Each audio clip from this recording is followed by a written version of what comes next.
Always, you can watch the Senate live here on C-SPAN 2.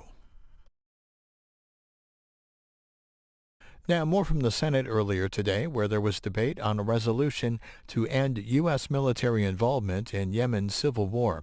The Senate went on to approve the resolution by a vote of 54 to 46, with 7 Republicans voting in favor. Senate Majority Leader Mitch McConnell was opposed. We'll hear from him first. Now, Madam President, on another matter, the Senate will soon vote on a resolution under the War Powers Act. I strongly oppose this unnecessary and counterproductive resolution and would urge our colleagues to join me in opposing it. From the outset, let me say this. I believe it is right for senators to have grave concerns over some aspects of Saudi Arabia's behavior, particularly the murder of Jamal Khashoggi. That is not what this resolution is about, however. In December, the Senate voted on a resolution that addressed this situation's concern about Saudi Arabia.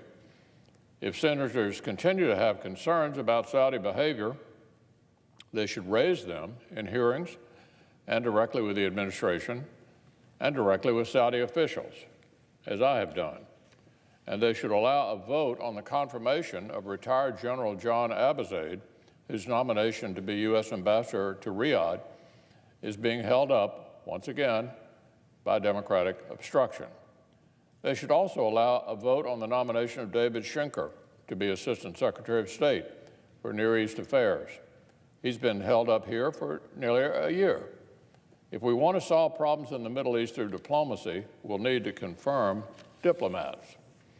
Regarding Yemen, it's completely understandable that senators have concerns over the war, the American interests entangled in it, and its consequences for Yemeni civilians. I think there's bipartisan agreement shared by the administration that our objective should be to end this horrible conflict. But this resolution doesn't end the conflict. It will not help Saudi pilots avoid civilian casualties. It will not enhance America's diplomatic leverage. In fact, it will make it harder to achieve those very objectives.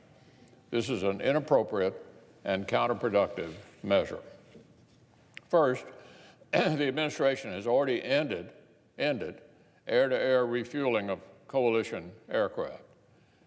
We only provide limited non-combat support to UN-recognized Yemeni government and to the Saudi-led coalition. It certainly does not constitute hostilities. Second, there are real threats from the Houthis in Yemen, whom Iran, as we all know, is backing. Missiles and explosives are being aimed at civilians. Anti-ship missiles are being fired at vessels in key shipping lanes of global importance.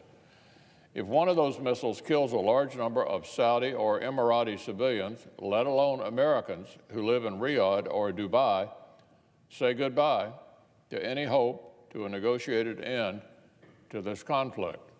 These threats won't evaporate. They're not going to go away if the U.S. ends its limited support. So I think of the American citizens who live in the regions. Third, our focus should be on ending the war in Yemen responsibly. Pulling the plug on support to our partners only undermines the very leverage and influence that we need to help facilitate the UN's diplomatic efforts. The U.S. will be in a better position to encourage the Saudi-led coalition to take diplomatic risks if our partners trust that we appreciate the significant, legitimate threat they face from the Houthis. And fourth, we face real threats from al-Qaeda in the Arabian Peninsula. We need cooperation from Yemen, the UAE, and Saudi Arabia to defeat those terrorists. So we should think twice about undermining these very partners whose cooperation we obviously need for our own security. So here's my bottom line, Madam President. We should not use this specific vote on a specific policy decision as some proxy for all the Senate's broad feelings about foreign affairs. Concerns about Saudi human rights issues should be directly addressed with the administration and with Saudi officials. That's what I've chosen to do. That's what I'd recommend others do.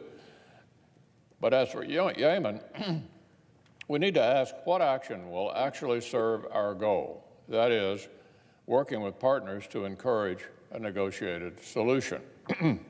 Would withdrawing our support facilitate efforts to end the war, or just embolden the Houthis? Would sending this signal enhance or weaken our leverage over the Saudi-led coalition? Would voting for this resolution strengthen the hand of the UN Special Envoy, Martin Griffiths, or in fact undermine his work? Would we prefer that Saudi Arabia and the UAE go to China and Russia for assistance instead of the United States? The answers to these questions are pretty clear. We need to vote no on this misguided resolution. Mr. President, I'm reading a book called These Truths by Jill Lepore. It's a history of the United States. She